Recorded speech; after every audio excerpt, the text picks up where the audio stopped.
ओम शांति। आज की मुरली तारीख 17 फरवरी 2024। तो आज की मुरली में बाबा हमें रूहानी सर्जन बनकर पूरा ज्ञान दे रहे हैं और उनके क्या क्या कर्तव्य रहते हैं रूहानी सर्जन के, वो बता रहे हैं। तो मैंने मुरली का चिंतन आज थोड़ा सा डिफरेंट वे से किया। मैं ये ढूंढ रहा था कि मुरली में मुझे कुछ ऐसा मिले जो मेरे लिए हो पर्सनली, जो मुझे लगे कि बाबा ने मुझे ये बोला है कि तुम्हें ये करना है, आज की मुरली से तुम्हें ये एक्शन लेना है। तो जो मुझे पहले तो मुरली की समझ लगी, पहले मैं वो बताता हूँ और वो चिंतन बताता हूँ, और फिर उसके बाद उसमें से मुझे क्या लगता है कि आज मुझे क्या करना है, वो फिर मैं उसके बारे में बात करूँगा। तो जो बाबा आज रूहानी सर्जन का कर्तव्य बता रहे हैं वो ये है कि जो भी हमारे कर्म है, विकर्म है, वो विनाश होने के दो ही तरीके हैं। एक है बाबा की याद, जिसे बाबा ने बोला है कि बुद्धि से योग, मतलब कि योग बल। और दूसरा है सजाओं का बल। तो दोनों का बाबा ने कंट्रास्ट बताया। तो योग का बल तो हमें पता है, हम बहुत दिनों से इसकी चर्चा भी कर रहे हैं। बाबा मुरलियों में भी बता रहे हैं कि मुझे याद करते रहो, याद की यात्रा पे रहो, आत्मा समझो, आत्मिक देही अभिमानी बनो, विदेही बनो। तो ये योग का बल हम तो हमारा एक होमवर्क है, जो जो मेहनत का काम है वो हम कर रहे हैं। लेकिन बाबा ने ये बताया आज कि अगर आप ये नहीं करते हो तो फिर सज़ाओं का बल। तो मतलब दोनों जाना तो वापस घर है, सबको जाना है और पावन बनकर ही जाना है। और हम बच्चों को एक बात का ज्ञान पूरी तरह से है कि कोई भी आत्मा बिना बिना पावन बने मुक्ति धाम नहीं जा सकती। तो योग का बल, और दूसरा है योग और याद एक ही है, मतलब दोनों का एक ही होता है, याद या योग। क्योंकि इसमें हम वर्ड को आपस में इंटरचेंज करके यूज़ करते हैं, बट दोनों का मतलब एक ही है। तो उसमें याद करना बाबा को या योग लगाना बाबा से, उसका मतलब यही होता है कि अपने को आत्मा समझ बाबा को याद करना, बाबा के साथ बुद्धि योग लगा के रखना, बुद्धि में बाबा रहे हमेशा, चाहे मैं अपना कुछ भी कार्य कर रहा हूँ, आत्मा समझ के परमात्मा को बुद्धि से याद करते रहना। तो ये है याद की यात्रा, या योग भी बोल सकते हैं, तो योग का बल भी बोल सकते हैं। तो इसके बाद अब आता है सज़ाओं का बल। अब सज़ाओं का बल तो वही है कि भोगना। तो जो जो हमने कर्म किए उसको भोगना पड़ेगा। तो बाबा ने तो हमें ये बताया ही हुआ है पहले कि अब वो तो धर्मराज का जो है पूरा अकाउंट क्लियर जब तक नहीं होगा तब तक हमें मुक्ति नहीं मिल सकती।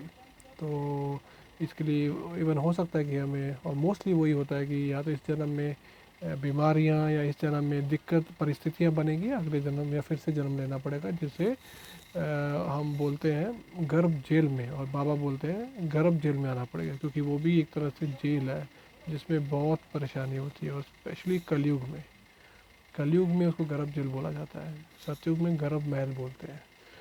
तो तो तो मुझे इसके लिए ज़्यादा डिस्कशन करने की ज़रूरत नहीं है, ना ही मैंने इस पर ज़्यादा चिंतन किया कि सज़ाओं का बल क्या होता है, क्योंकि हमें वो रास्ते में जाना ही नहीं है। बाबा ने सिर्फ इन्फॉर्मेशन दी है हमें कि उससे अगर आप अपना वो भी बल है, उसमें भी बल है। सज़ाएँ काटोगे तो उससे भी आप पवित्र बनोगे, लेकिन पद उसमें भी कम मिलेगा। योग से, याद की यात्रा के बल से पद अच्छा मिलेगा, जो कि हम अपने आप को विश्व अधिकारी का टाइटल जो हमें कल ही मिला, विश्व कल्याणी, विश्व अधिकारी। तो ये हम कल अव्यक्त मुरली जब सुन रहे थे बाप दादा की, तो उसमें हमें मिले टाइटल। तो वो चीज़ तो याद की यात्रा से या योग बल से होगा, सजाओं के बल से वो नहीं होगा। सजाओं के बल से पवित्र बन जाएंगे लेकिन पद कम मिलेगा।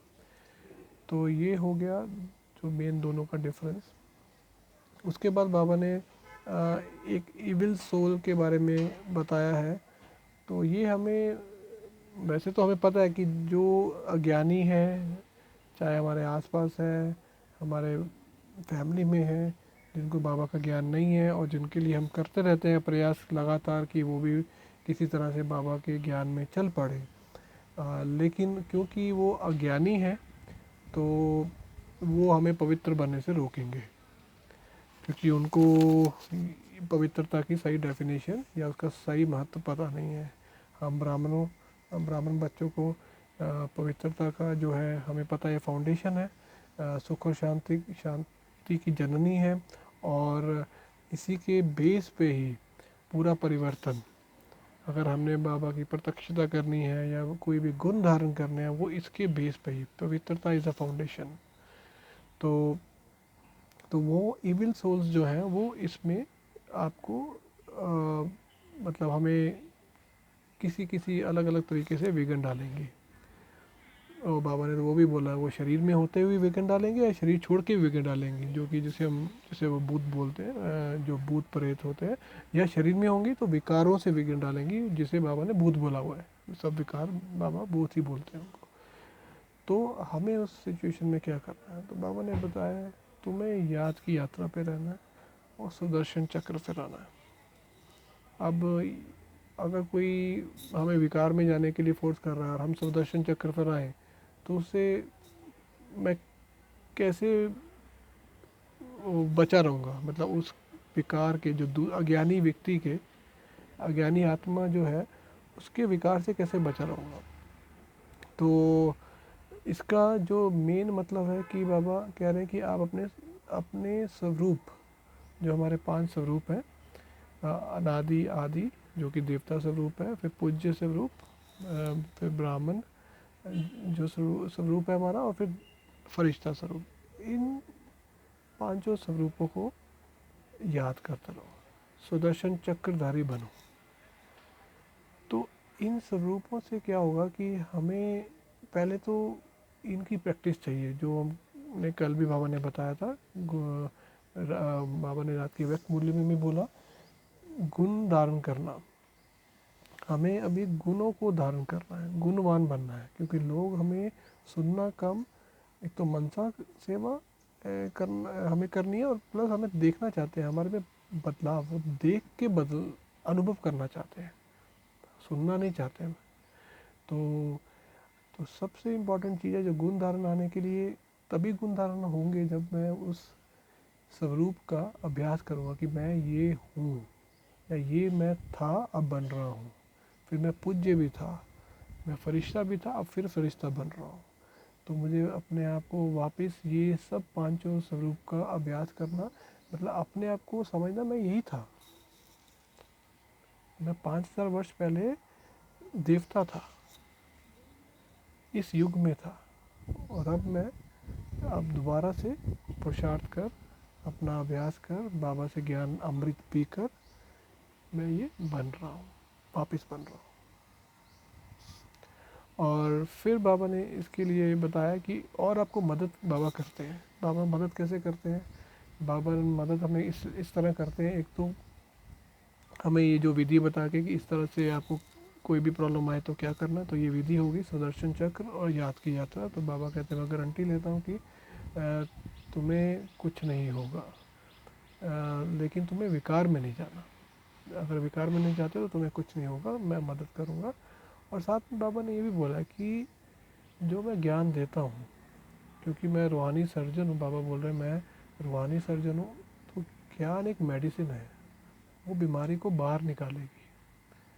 तो बीमारी बाहर निकालना मतलब आपके अंदर जो विकार है वो पहले निकलेंगे, आपको लगेगा कि ये बढ़ गए हैं, वो बढ़ नहीं रहे हैं, एक्चुअली वो बाहर निकल रहे हैं जो अंदर छिपे हुए थे। तो बाबा बोलते हैं ज्ञान जो है वो पूरी तरह से विकारों को बाहर निकाल देता है। अब इसका भी थोड़ा सा डीप मीनिंग जो मैंने चिंतन किया वो ये है कि एक तो ज्ञान से हमें समझ पड़ जाती है कि क्या सही है क्या गलत है, जो हमें पहले नहीं पता था। अब हमें समझ पड़ गई तो अब कुछ भी, जैसे कोई भिखारी ले ले, कोई हमें कुछ बता रहा है, बोल रहा है, और उस पे हमें अट्रैक्शन हो रही है, या हमें लग रहा है कुछ ईगो आ रहा है हमें तो जब भी हम उस पर चिंतन करेंगे या अपना दिन भर का जो चार्ट देखेंगे तो हमें मालूम पड़ेगा कि ये मैंने कार्य आज श्रीमत अनुसार नहीं किया। श्रीमत अनुसार नहीं किया इसका मतलब कि मैं विकार में गया। लेकिन क्यों? और लेकिन मेन बात है कि क्योंकि हमें ज्ञान की नॉलेज है, इसलिए मैं ये जान पाया कि मैंने सही नहीं किया। तो बाबा कह रहे हैं आपको ये या योग का बल है, लेकिन जो मैं आपको ज्ञान की दवा खिलाता हूँ उससे ये सारी बीमारियाँ। तो इसका मतलब क्या हुआ? अगर अब मैंने सही नहीं किया तो नेक्स्ट टाइम मैं इसका ध्यान रखूँगा, क्योंकि मैं अपना चेकिंग कर रहा हूँ तो मुझे ज्ञान बता रहा है कि ये जरा जो भी मेरा आज का एक्शन था या मेरे बोल थे वो मेरे श्रीमत अनुसार युक्ति युक्त नहीं थे या श्रीमत अनुसार नहीं थे, या मैं कहीं लेट पहुंचा, या जो अपना भी दिनचर्या रही उसमें कुछ मिस हो गया, कुछ भी हुआ तो हमें ज्ञान बता देता है कि ये सही नहीं हो रहा। फिर हम उसको नोट करते हैं कि वो सही नहीं हो रहा, उसका रीज़न ढूंढते हैं, और अगर टाइम टेबल चेंज करना है या किसी से स्वभाव में कुछ प्रॉब्लम हो रही है तो उसको चेंज करना है, हमें चेंज करना है, या उसको कुछ बोलना है कि देखो मैं ये चीज़ इतने टाइम पे करूँगा, इस बार बार हमारी झड़प झगड़ा ना हो तो इसलिए हम कुछ एग्रीमेंट कर लेते हैं, तो इसके ऑल्टरनेटिवली मैं कुछ और कर दूंगा किसी और टाइम पर, लेकिन इस टाइम पे मुझे योग चाहिए, मुझे योग करना है, तो मुझे कोई डिस्टर्बेंस नहीं चाहिए। तो ये क्योंकि हमारे दिनचर्या का बाबा ने चार्ट दिया हुआ और हमें फॉलो करना है, और फॉलो करने का जो हमें वैलिडेशन है वो ज्ञान से मिलता है कि हमने कितना फॉलो किया, और उसी के ऊपर हमारे पूरे पॉइंट सिस्टम है, उसी के ऊपर हमारे कर्मों की जो जो कर्मों का जो अकाउंट है क्लियर होना है। तो इसलिए ये पवित्रता और ये ज्ञान, ये हमारे दोनों एक तरह से बेस है या फाउंडेशन है, और योग जो है वो हमारा पुरुषार्थ है। ज्ञान तो हम समझते जा रहे हैं, और दिन भर दिन वो बढ़ता जाएगा, समझ पड़ता जाएगा, हमें धारणा में लाना है बस उसको। मैं समझता हूँ कि हम मोस्टली बच्चों को ज्ञान का समझ है। जो नए आए होंगे तो अपना समझ रहे होंगे, लेकिन जो भी कुछ साल से चल रहे हैं उनको ज्ञान का समझ है। तो ये हम लोगों को ये चीज़ का अभी ध्यान रखना है कि हमारा जो भी हमें इससे बुद्धि में समझ आता है कि ये गलत है तो उसको ठीक करें, और फिर उसमें योग शक्ति ऐड करके उसमें बल भरें अपने, तो योग का बल। तो ये बाबा ने आज जो एविल जो सोल्स को फेस करने के लिए बाबा ने हमें बताया, तो मुझे यही लगा कि आज का जो मेन था वो इसी के ऊपर था कि हमें तो पावन बनना है। चाहे हमारे साथ वाले बने या ना बने, हमें ज़रूर उनको मैसेज देना है, हमारा कर्तव्य है कि उनको भी बनाना है, जो कि बाबा ने हर बार हर पॉइंट में मुरली में बताते हैं कि ज्ञान रतन लेने भी हैं, धारण भी करने और दूसरों को भी करवाने हैं। तो ऐसा नहीं कि वो नहीं कर रहा तो आप वो अलग बात है कि कोई अगर सुनना ही नहीं चाहता, बिल्कुल ही ऑपोजिट है, तो छोड़ दो, आपने तो अपना काम कर लिया। तो हमें करते रहना है, लेकिन इन्फ्लुएंस नहीं होना। और ये अगर आत्मिक स्थिति में करेंगे तो इसका कुछ भी प्रभाव नहीं पड़ेगा, चाहे वो हमारे घर वाले ही हों, क्योंकि हमें पता है हमारा उनका काउंट है, इसलिए हम उनके साथ हैं। वो हमारे घर वाले या हमने उनके घर में जन्म लिया, अगले जन्म में हमें कहाँ आना है, हमें उस पर फोकस करना है। तो बाबा कह रहे हैं आपको उसकी खुशी होनी चाहिए, अपार खुशी होनी चाहिए कि तुम अपने घर जाने वाले हो, अपने नए घर। और फिर बाबा ने आज की एक अच्छी अपने बारे में बाबा ने बताया कि ये जो भी सृष्टि है इसमें तो विकार बढ़ते जा रहे हैं, और सब लोग तो अभी बाबा की बात नहीं सुनेंगे, लेकिन अंत में उनको आना इधर ही है। कुछ सुनते हैं, कुछ सुन के चले जाते हैं, कुछ सुन के रह जाते हैं। तो बाबा ने जैसे इसको याद रखने के लिए बाबा ने बताया, ये तो बाबा की हट्टी है, शिव की हट्टी। तो हट्टी में मतलब ऐसी हट्टी जहाँ एक ही हट्टी है जहाँ पर ये चीज़ मिलती है। कौन सी चीज़? मुक्ति और जीवन मुक्ति। बाकी लोगों ने बाबा कह रहे हैं खोली हुई है, उस पर उनको कुछ मिलने वाला नहीं है। वो अगर वो अपना टाइम सेव करके बाबा के ज्ञान में आ जाते हैं तो कुछ उनको प्राप्ति हो जाएगी। लेकिन हम लोगों को ये अपना कर्तव्य पूरे करते रहना, जो कि हमारा सेवा का पार्ट है। उनको मैसेज जरूर देना कि जो कि सच्चा ज्ञान जो बाबा ने हमें सुनाया है, या हम लोग रोज़ हमें बाबा नशा चढ़ाते हैं। जैसे आज भी बाबा ने हमें बहुत सारी नशे की बातें करी कि तुम्हें ये माया की जो बीमारी है से तुम धीरे धीरे छूट जाओगे। बाबा को पता है कि हमारे अंदर कितने विकार हैं। हम रोज़ लड़ते हैं माया से, अभी तो लड़ रहे हैं, लेकिन हमें जगत जीत बनना है। तो माया जीत बन के जगत जीत बनेगी। तो माया जीत बनना मतलब माया हमारे पास भी ना सके, उसके लिए हमें रोज़ वरदान बाबा देते हैं, स्लोगन मिलते हैं, व्यक्त इशारे मिलते हैं, जो हमें प्रैक्टिस ही करनी है ताकि माया हमारे पास भी ना आए। जैसे बाबा के प्यार में डूबे रहना, बाबा के स्नेह में रहना, योग युक्त रहना या आत्मिक स्थिति बनाए रखना, तो इनसे माया पास नहीं आ सकती। बट क्योंकि हम इन चीज़ों का भी प्रैक्टिस कर रहे हैं, तो कहीं ना कहीं तो माया को मौका मिल जाता है कि अच्छा अभी तो ये उस स्थिति में नहीं है जो कि होनी चाहिए हमारी। तो फिर हमें उससे माया से लड़ना पड़ता है, और फिर हमारा ज्ञान आता है काम में। हम देखते हैं कि हाँ ये जो मैं करने वाला हूँ वो करना चाहिए कि नहीं, या जो मैंने आज कर दिया फिर बाद में शाम को हम चेक करते हैं कि ये मैंने आज कार्य ठीक नहीं किया, ये श्रीमत अनुसार नहीं था। तो फिर हम अपना जो भी कर्मेंद्रियों के कचहरी लगा के उन पे काम करना शुरू करते हैं ताकि वो रिपीट ना हो। तो ओवरऑल बाबा का जो था मुझे लगा मैसेज मेरे लिए, वो इसमें यही है कि हमें धीरज रखना है। इन चीज़ों में टाइम लगता है। हालांकि बाबा ने मुरली में आज बोला कि 2500 वर्षों के तुम्हारे विकर्म हैं जो इकट्ठे हुए हैं, जो 50 से 60 साल तक निकल जाएंगे। अब ये मुरली क्योंकि साकार मुरली है, अब उस टाइम मैं मानता हूँ कि जो लोग इस बाबा के साथ थे वो अपने अर्ली डेज में थे। तो जैसे दादियाँ, तो उन्होंने तो लंबा जीवन जिया उसके बाद। तो और उन्होंने वो करके भी दिखाया, मुक्त होके वही कर्मातीत अवस्था बना के दिखाई। अब जो समय है, अगर हम अभी शुरू कर रहे हैं और हमें ये भी पता है विनाश का समय भी बहुत निकट है, तो अब मुझे नहीं पता कि 50-60 साल है इसमें किसी के पास ये जो विक्रम विनाश करने के लिए। पर हमें इन इसे ये मतलब नहीं है कि जो अगर टाइम नहीं है तो हम करें नहीं, इसका ये मतलब नहीं है। क्योंकि अगर ये नहीं करेंगे तो जाएंगे क्या, वही बाबा ने एंड में बोला, ये तो शिव बाबा की हट्टी है। मुक्ति, जीवन मुक्ति यहीं मिलनी है। चाहे आप एंड में आके ले लो, चाहे आप पहले आओ, चाहे मिडल में आओ, वो तो आपके कर्मों अनुसार या जो भी आपके भाग्य में लिखा उसी टाइम ज्ञान मिलेगा। लेकिन अगर आप मिल गया तो आप भाग्यशाली समझो। जैसे कल रात को बाबा ने जो बाप दादा ने मुरली सुनाई, कितना भाग्य बोला है, कितने भाग्यशाली हो तुम, तुम्हें हर समय हर्षित रहना चाहिए।